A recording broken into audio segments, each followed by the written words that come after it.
Hey guys, this is Book of Instruction and we are on step 1 of setting your herringbone pattern. And so this is a continuation of my last video, which I did set up on. So here you can see that I've almost got a first line in, and I want to give you a couple of pointers. You can see one that I've moved my level. My level was originally here, and so I've moved it once so that I can get down the ramp here. So there are a couple things that I'm being really diligent about as I'm setting this first course.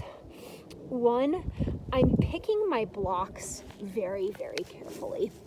If you're using the Pavestone Rumblestone Mini, which is what these are, you will notice that a lot of them are more or less missing their corners, and that's because they've been rumbled, right? They've been knocked around and banged up.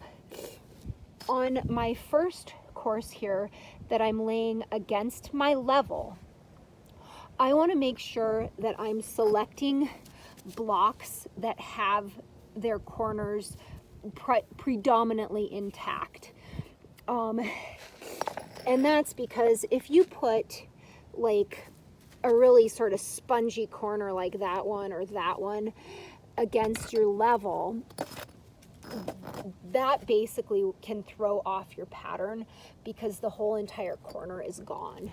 So be sure that as you're setting these, and the light ones, the light grays are the worst ones. It's like it's a softer, a little softer concrete on these, so they're really beat up. Like that corner's bad on that one, but like over here, this corner is actually pretty good. So I'm gonna flip that block and set this in with that good corner in there.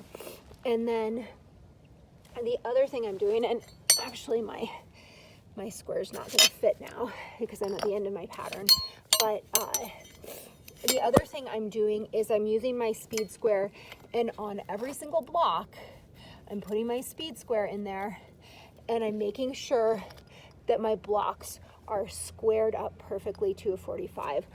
So I've done that on every single one of these blocks along this level just to make sure that they're sitting perfectly.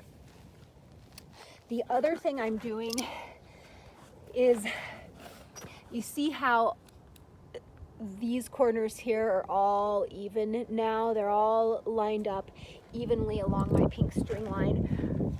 That I've also gone through and I've checked to make sure that they're all lining up properly along my string line.